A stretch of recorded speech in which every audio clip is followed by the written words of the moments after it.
नमस्कार, मैं हूं माही कुमारी और आप देख रहे हैं न्यूज़ प्रेमी सुख में मौजूद हूं राजधानी पटना में। आपको बता दें हमारे साथ मौजूद है बीरपुर से चुनाव लड़ रहे एनडीए दल से प्रत्याशी इंजीनियर शैलेंद्र। आपको बता दें ये पूर्व विधायक भी रह चुके हैं बीरपुर से, और इस वक्त हम उनसे संवाद करेंगे और जानेंगे कि आखिर इस चुनाव के दौरान उनके क्या कुछ चुनावी रणनीति रही और चुनाव में किन किन चुनौतियों का सामना करना पड़ा। साथ ही क्या कुछ अभी कहना चाहेंगे जब से प्रशांत किशोर ने कहा है कि अभी वो राजनीति नहीं छोड़ेंगे, और साथ ही 10,000 जो प्रलोभन दिया गया महिलाओं को लेकर उन्होंने कहा है कि अगर सरकार पूरा करती है 2 लाख पूरा महिलाओं के खाते में जाता है तो हम राजनीति छोड़ेंगे, वरना अभी हम राजनीति नहीं छोड़ेंगे, क्योंकि विपक्ष हमलावर है। 10,000 रुपये देकर महिलाओं को प्रलोभन लेकर किया गया है वोट बैंक की चोरी। बहुत बहुत धन्यवाद सर हमारे चैनल से जुड़ने के लिए, और बहुत बहुत बधाई आपके चुनाव जीतने की। देखिए, सबसे पहले तो आपके चैनल के माध्यम से हम अपने लाखों जनता जिन्होंने रात दिन एक करके और अब देव दुर्लभ कार्यकर्ता एनडीए, उनको हृदय आभार व्यक्त करते हैं, धन्यवाद देते हैं। चुनाव प्रक्रिया के दौरान क्या कुछ चुनावी आपके चुनौती रही? देखिए, इस बार का चुनाव बहुत ज़्यादा चुनौती नहीं था, क्योंकि डबल इंजन की सरकार हमारी, जो भारत सरकार के आदरणीय यशस्वी प्रधानमंत्री नरेंद्र मोदी जी और बिहार के लोकप्रिय मुख्यमंत्री नीतीश जी का जो काम किया हुआ था, वो काम आगे आगे चल रहा था, विकास आगे आगे चल रहा था। वैसे कोई भी चुनाव चुनौती होता है। हमारी लड़ाई तो वहाँ के वर्तमान सांसद अजय मंडल से थी। अजय मंडल जी को हम लोगों ने मोदी जी का एक सांसद बने, इसके लिए हम लोग काफ़ी संघर्ष करके उनको जिताए, लेकिन वो अपने एक मित्र साथी, जो कहिए नाव छाप वीआईपी से टिकट दिलवाया, और उनके लिए वो खुलेआम हम लोगों के विपक्ष में वो खड़े रहे। तो चुनौती तो थी, लेकिन बीरपुर की जनता ने नकारा, और वहाँ पर जीत हुई मातृशक्ति की, वहाँ पर जीत हुई युवा शक्ति की, वहाँ पर जीत हुई किसान भाइयों की, और वहाँ पर जीत हुई आम जनमानस जो सनातन धर्म को मानते हैं, उसकी जीत हुई है। बात करें, कहा जा रहा है कि विपक्ष ऐसा कह रही है, हमलावर है अभी भी, कि महिलाओं को वोट मतलब पैसे देकर 10,000 रुपये देकर खरीदा गया है उनके वोटों को। विपक्ष भी हमलावर। और आज प्रशांत किशोर ने भी प्रेस कॉन्फ्रेंस आयोजित की थी, जिसमें बुरी तरह हारने के बाद उन्होंने आज अपने ऊपर सारा आरोप लिया है कि ये मेरी गलती थी, कि मेरी वजह से जन स्वराज पार्टी हारी है। लेकिन उन्होंने भी कहा है कि राजनीति हम अभी नहीं छोड़ेंगे, जो कि पहले उन्होंने कहा था कि 25 से ज़्यादा सीट अगर नीतीश कुमार को आ जाती है तो हम राजनीति छोड़ देंगे।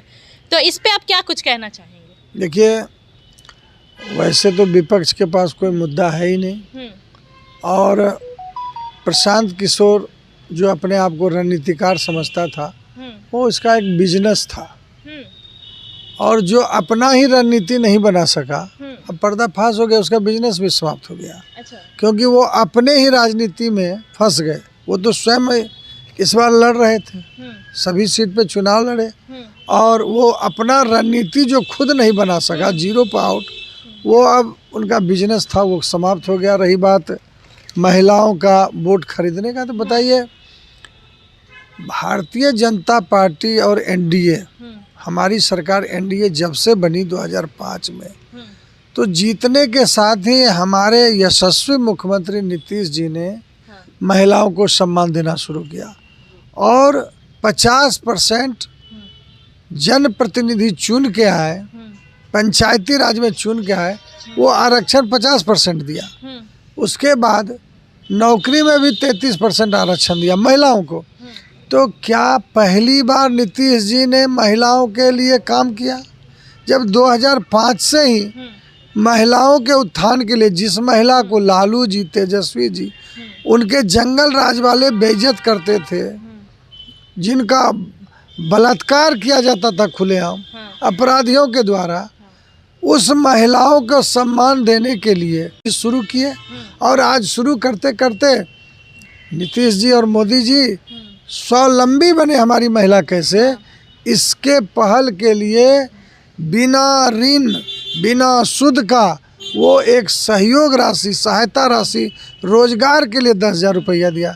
तो प्रशांत किशोर का कहना है, उन्होंने भरी मीडिया में कहा है कि हम राजनीति अभी नहीं छोड़ेंगे, क्योंकि जो आकलन लगाया जा रहा है नीतीश कुमार पर, एनडीए दल पे कि 10,000 वोट चोरी कर 10,000 रुपये देकर महिलाओं का वोट लिया गया है, तो ये कहीं ना कहीं क्या लगता है। और उन्होंने साथ में ये भी कहा है कि जो 2 लाख देना है 6 महीने के किस्त में, तो अगर सरकार ये देती है तो हम राजनीति छोड़ेंगे, और अगर सरकार ये नहीं देती है तो फिर इसका साफ साफ मतलब है कि 10,000 रुपये सिर्फ प्रलोभन दिया गया था महिलाओं को ताकि वोट हासिल कर सके।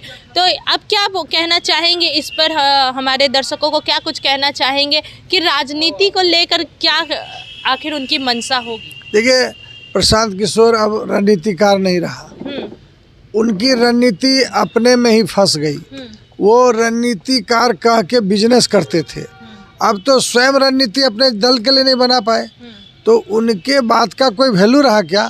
और मैंने पहले ही कह दिया कि आदरणीय हमारे यशस्वी मुख्यमंत्री नीतीश जी और देश के लोकप्रिय प्रधानमंत्री नरेंद्र मोदी जी महिलाओं के उत्थान के लिए काम 2005 से ही शुरू किया। अब यदि उसी क्रम में महिलाओं के लिए रोजगार के लिए सहायता राशि दी गई तो ये कौन सा वोट खरीदने का बात हो गया। अब बात करें अभी लालू परिवार की, तो अभी रोहिणी आचार्य का उन्होंने मीडिया के सामने आकर एक वीडियो बयान दिया है, वीडियो में कि उनके साथ गाली गलौज किया गया है परिवार में, और साथ ही उन पर चप्पल उठाकर उन्हें मारा गया है, जिस पर तेज प्रताप यादव ने भी कहा है कि हमारी बहन के साथ जिसने भी दुर्व्यवहार किया है अब श्री कृष्ण का सुदर्शन चक्र चलेगा। तो क्या लगता है कि ये जो तेजस्वी यादव का भी बिहेवियर है, पहले लालू परिवार से तेज प्रताप यादव बाहर हुए, उसके बाद रोहिणी आचार्य को भी पार्टी और परिवार से बाहर कर दिया गया, उसके बाद 3 और बेटियों ने को घर से निकाल दिया गया। तो क्या लग रहा है, क्या तेजस्वी यादव अकेले टेक ओवर करना चाह रहे हैं कि इससे तेजस्वी यादव अकेले नहीं पड़ जाएंगे जब परिवार नहीं रहेगा साथ में। तो ये कौन सा नया काम किया है, पहले भी हमारे बिहार के माताओं के साथ, बहनों के साथ किस तरह का व्यवहार ये लोग करते थे, और इसके पहले भी परिवार में ही, अपने परिवार में ही बहू को भगाया गया, अब तो बेटी को भी भगा रहा है। ये कोई नया बात थोड़े है, पहले बिहार की बेटियों के साथ अन्याय हुआ, अब वो परिवार के बेटियों के साथ हो रहा है। ये कोई अन्याय नहीं हो रहा है, उनका स्वभाव है, वो करेंगे। तो क्या ये बिहार में जहां महिलाओं के महिला सशक्तिकरण की बात कही जाती है, महिलाओं को आगे बढ़ाने की बात करी, और ऐसे में डोमेस्टिक वायलेंस होना, वो भी एक बड़े नेता के यहाँ घर पे खुद, और वो भी उनकी बहन खुद मीडिया के सामने आकर बोल रही है, तो बिहार को ये कहीं ना कहीं अभी भी दिखा रहे कि महिलाएं सेफ नहीं हैं। इस पे क्या महिला सशक्तिकरण कौन कहता है? महिला सशक्तिकरण एनडीए कहता है, महिला सशक्तिकरण हमारे आदरणीय यशस्वी मुख्यमंत्री नीतीश जी कहते हैं, महिला सशक्तिकरण हमारे लोकप्रिय प्रधानमंत्री नरेंद्र मोदी कहते हैं। वो जंगल राज वाला थोड़े ना कहता है, उसको क्या पता महिला सशक्तिकरण क्या होता है।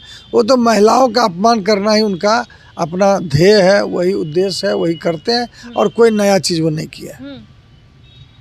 तो आपने सुना इंजीनियर शैलेंद्र की बात, उन्होंने बताया कि चुनाव के दौरान उन्हें चुनौतियों का सामना करना पड़ा। विकासशील इंसानियत पार्टी से जो प्रत्याशी थे वो भी कहीं ना कहीं दमदार थे, तो कहीं उनको भी चुनौतियां हुई हैं चुनाव के दौरान। वहीं जनसुराज में आज प्रेस कॉन्फ्रेंस को जो आयोजित किया गया था, जिसमें प्रशांत किशोर नेतृत्व कर रहे थे, उस पे उन्होंने कहा है कि प्रशांत किशोर अब रणनीतिकार नहीं रहे हैं। जब वो किसी और का रणनीति करते थे, जब राजनीतिक रणनीतिकार बनते थे, तो ये बिज़नेस उनका अब वो भी ठप हो गया है।